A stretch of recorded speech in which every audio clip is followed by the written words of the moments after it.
대한민국 경제가 퍼펙트 스톰 상황에 직면했습니다. 미국발 경기 침체 공포와 중동 위기 고조, 엔캐리 트레이드, 청산 같은 악재가 동시다발적으로 터지면서 세계 경제가 혼돈에 휩싸였습니다. 국내 증시도 사상 최대 폭락을 거듭하다 어제 겨우 반등했지만 시장의 혼란과 불안은 여전합니다.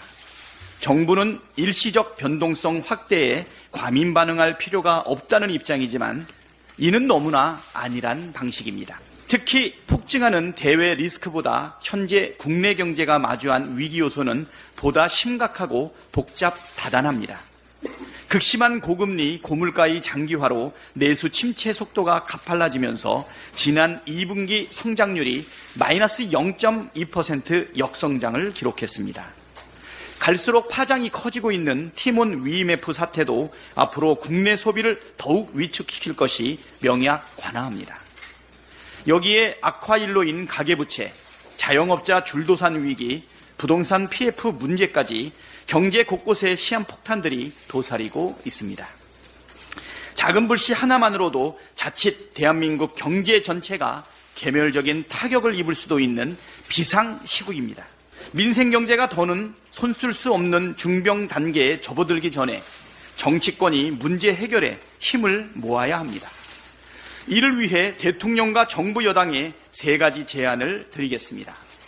첫째, 경제 비상상황 대처와 초당적 위기 극복 협의를 위해 여야 영수회담을 조속히 개최해야 합니다. 현재 위기는 윤석열 정부 혼자 힘만으로는 돌파가 어렵습니다. 여야가 톱다운 방식의 논의를 통해서 상황 인식을 공유하고 속도감 있게 대책을 모색하는 노력이 그래서 시급합니다. 둘째, 영수회담과 더불어 그 연장선에서 정부와 국회 간의 상시적 정책 협의 기구를 구축해야 합니다.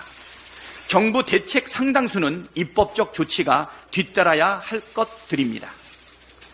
이를 빠르게 진행하기 위해선 정부와 여당, 야당이 모두 참여하는 정책 논의기구가 조속히 설치돼야 합니다.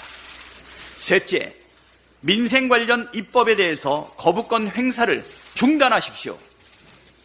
거부권을 휘둘러 국회를 통과한 민생 입법을 가로막고 정쟁을 부추기는 악순환을 이제 더는 반복해서는 안 됩니다.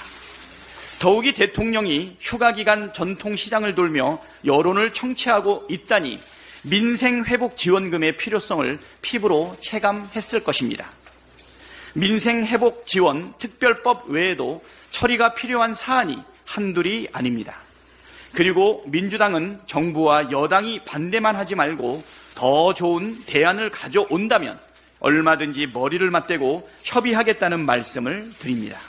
대한민국 경제가 그리고 국민의 삶이 풍전등화 상황입니다.